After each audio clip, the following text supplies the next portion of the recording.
where we're going to talk about human milk and whey milk and how we can bridge them into a product that will work well with your system, even if you possibly have some limitations in your diet of what you can handle.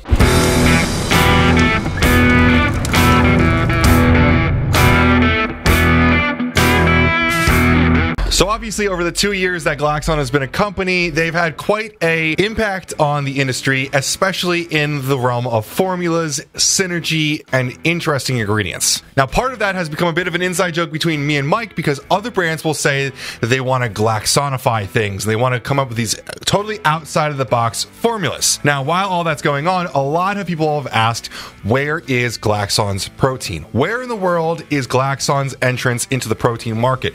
And for a long time, it wasn't happening. That's okay, because proteins are generally lower margin products. Maybe a lot of brands don't really even want to touch the category, especially right now with the price of whey going up so much. But finally, Protos Whey and Protos Vegan are here. But today we're going to be focusing on whey, because this humanized, Glaxonified whey is a really cool concept we're going to be talking about here, and how they took a normal whey product and turned it into a humanized protein source. So strap in. This is going to be a fun, interesting one, where we're going to talk about human milk and whey milk and how we can bridge them into a product that will work well with your system, even if you possibly have some limitations in your diet of what you can handle. So if you want to follow along with our blog, I would definitely recommend you read over there. We've got a lot of different cited studies. We're going to get into some interesting concepts here, and some people are a little bit more of a visual learner, and you can read through there. But put simply, the idea behind Protos Whey is to imitate the protein composition of human milk.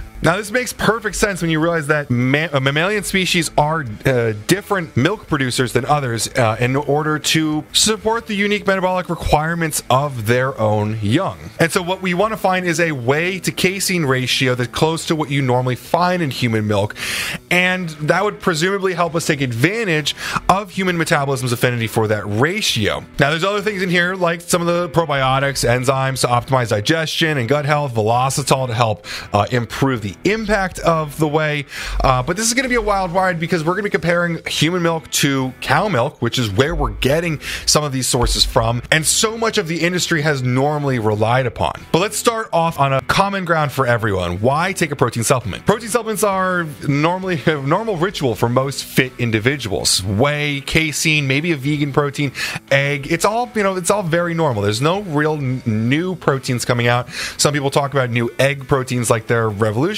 but there's been a lot of different sources on the market for a while.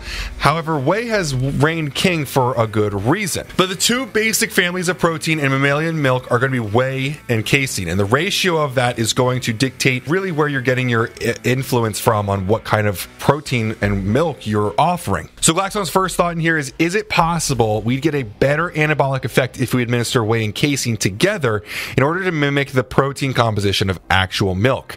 It's funny, 2 years ago, Michael Bischoff sent me a Snapchat of Joey at his house. I think they were at a Super Bowl party or something, drinking Similac, drinking baby's formula, and it was kind of a little bit of a hint at where they were going with this. 2 years later, now I'm talking about Protos Whey and the general parallels between the two. The effects of milk protein blends are pretty well established. In 2016, a team of researchers set out to answer the following question. Given that milk protein, which contains both whey protein and casein protein, has been shown to have better anabolic effects than soy protein, would whey protein or casein protein in isolation perform better than the combination of the two? And the answer was no. Although whey protein, casein protein, and milk protein all cause muscle synthesis to peak at different intervals after ingestion, the researchers measured the total effect of all three by calculating the area under the curve and found that milk protein outperformed whey protein and casein protein in their isolated ways. The researchers who conducted this study noticed that many researchers suggested leucine, an essential amino acid found in milk protein, might be the primary determinant of a meal's effect on muscle synthesis. But why not just add more leucine to whey? Indeed, there is good evidence that EAAs are anabolic, and EAA-BCAA supplementation is with a higher proportion of leucine have shown to be more effective at building muscle. The hypothesis that adding BCAAs to whey would outperform old milk, it does make sense, but when put to the test, it proved false. Measuring the anabolic response of healthy young men during 10 weeks of weight training, Kerstick et al. Found that whey and casein actually outperformed the whey and BCAA group. But note that the whey and casein group did not just build significantly more muscle, they also lost more fat. So the big implication here is that whey and casein is much better than whey on its own. After all, the whey isolate had an extra boost from the BCAAs and still performed worse than the combination of whey and casein together. But why is whey and casein so much better? Well, part of that's kind of studied by what we were just talking about, Kanda in 2016. Because casein and whey are digested at different weights, they cause muscle synthesis to peak at different times. So we're talking about the different peaks after ingestion. Combining the two basically gives you the best of both worlds in terms of total anabolic response. Fast acting for rapid and then long acting to extend the synthesis of muscle for longer than just whey alone.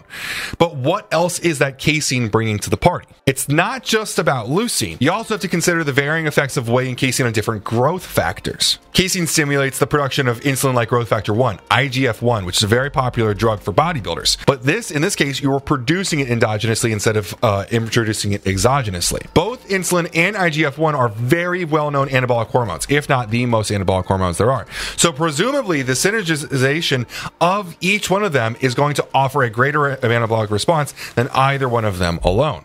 Obviously, whey bringing insulin, casein bringing IGF-1. And so now the specific ratios of these together is definitely the question of whether or not it's going to matter. The answer is unequivocally yes. Cow milk is going to be way higher in casein than whey, in a ratio about 4-to-1, whereas human milk is actually almost reversed from that, being way much higher than casein. And so you're going to get a much more improved growth response with this humanized milk mimicking human milk. Glaxon protein is going to use 70% whey and 30% casein to get this effect. Primarily, you're going to find whey protein isolate, which is 90% whey protein by weight, followed by micellar casein, and then lower down the label, you'll also find casein hydrolysate as well, which is going to bring a quick amino burst, kind of similar to whey protein isolate. Kind of fun. If you look back, not just this year's where we talked about the finished product from Protos Whey, but if you watch last year's Houston trip vlog, Joey and I talk about casein hydrolysate a decent amount. So it's kind of cool to see it making its way into the actual product. So now that we've talked about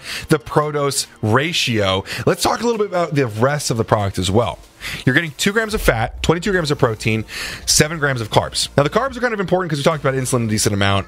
And one of the basic things we need to talk about here is amylopectin chromium complex, Velostol. We talked about Velostol a lot with Nutrition 21 and how it affects the implications of protein in the body. It kind of amplifies the muscle protein synthesis response to using protein. So in one 2017 study, a direct comparison of Velostol and whey protein alone showed that when the supplements were given to human subjects immediately after a workout, the Velostol and whey group synthesized significantly more muscle than the group that only took whey. In this study, the researchers even used relatively small doses of whey protein, far below normally what we're talking about. This is 22 grams of protein, but at this time they were using much low and getting a significantly higher rate of muscle protein synthesis, even with the lower amount of protein being used. Further research just demonstrated that Velostol does increase muscle protein synthesis when administered with higher doses of protein as well. Although the percentage off of that baseline wasn't, linear, it still does work with higher amounts of protein. Lastly, a double-blind, placebo-controlled study, which is kind of considered the gold standard in medical and nutritional research, showed that when administered with just 15 grams of whey protein, again, still lower than 22 grams of here, Velostol still increased subjects' squat reps, jump height, and jump power. So there's more than just muscle protein synthesis implications here. That early adaptation to that protein creates a supercharged response in even performance down the road. Now, after that, we've also got NeoShield. It's milk fat globule membrane. This is kind of going to get more into that humanized part here. Just as the inner contents of a cell are bound and combined by the cell membrane, droplets of milk fat are surrounded by milk fat globule membrane, a complex structure of unique proteins and lipids. So certain constituents of this, such as sphingomyelin and gangliosides, are highly concentrated in the brain and central nervous system, where they support the myelin sheath. This is a structure that's critical for enabling efficient nerve transmission by insulating axons for background electrical interference. This is also going to support mucosal and epithelial layers in the gut, which is really important for gut health. Kind of one of the things that's strengthening the idea this product could be used for people who are lactose intolerant. I myself myself for the last couple weeks have been trying to stay dairy free, but as I've added back in Protos Whey, I haven't had any problems with my rosacea in my face, with acne, with my digestion, which has been kind of interesting. May also be further supported by probiotics and enzymes, which we're going to get to. But kind of the point we got to earlier in this passage right here with milk fat globule membrane is that you could have a nootropic edge from this.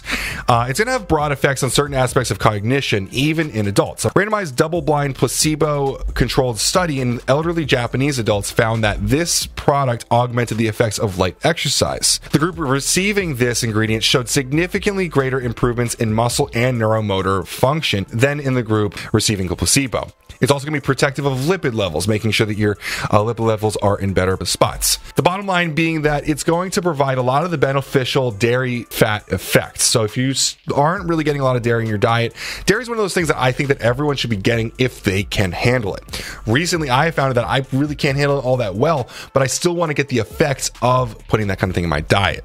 Moving forward into human milk oligosaccharides. This is a type of a prebiotic indigestible sugar. So this is going to be a big part of consuming milk and how it helps so much in your body. But after lactose and fat, this is going to be the most abundant constituent within milk, which is kind of a big deal. This acts as a substrate for beneficial gut flora, helping your body create better probiotics and gut flora, basically helping your body do the work itself. This is a big reason why I support so much humans, especially children, eating whole milk. There's a lot of benefits to it if they can handle it. To that point, there's also non-fat whole dry milk here.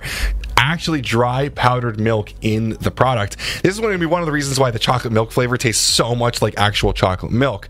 But when we asked them about why they did this in our podcast in episode 507 with Michael Bischoff and Joey Savage, it was kind of a funny answer. Joey kind of went on this bit of a rant about how people don't mix their proteins with water, which I took a little bit personally because in all of our videos we mix it with water because that's what these dietary supplement instructions usually dictate.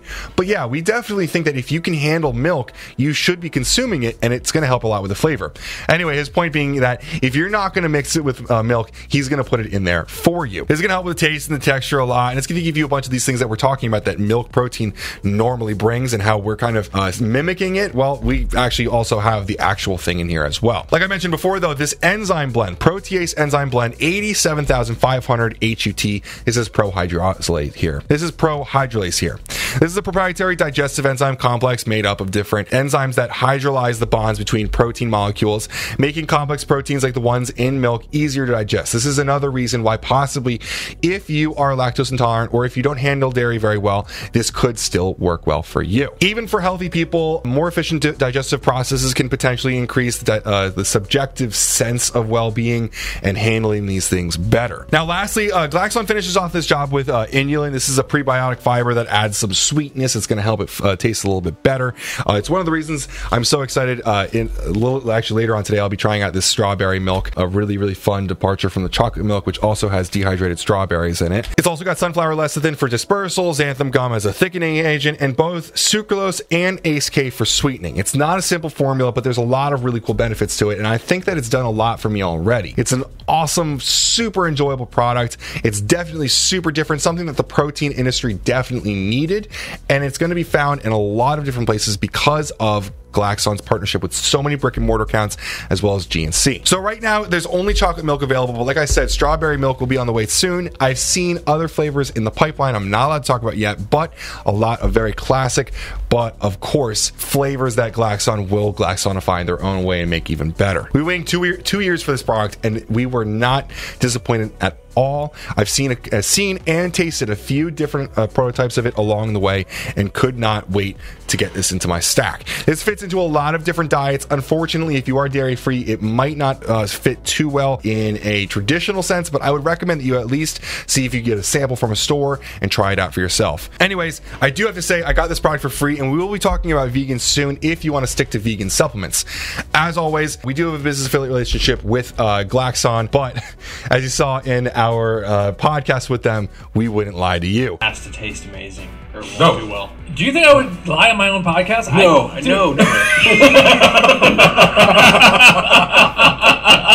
People. That's like the funniest thing I've ever seen on this podcast. Absolutely. If you have any questions, leave them below. I'd love to talk to you about the product or the company. As always, guys, thank you so much for making this far in the video, and have a great day.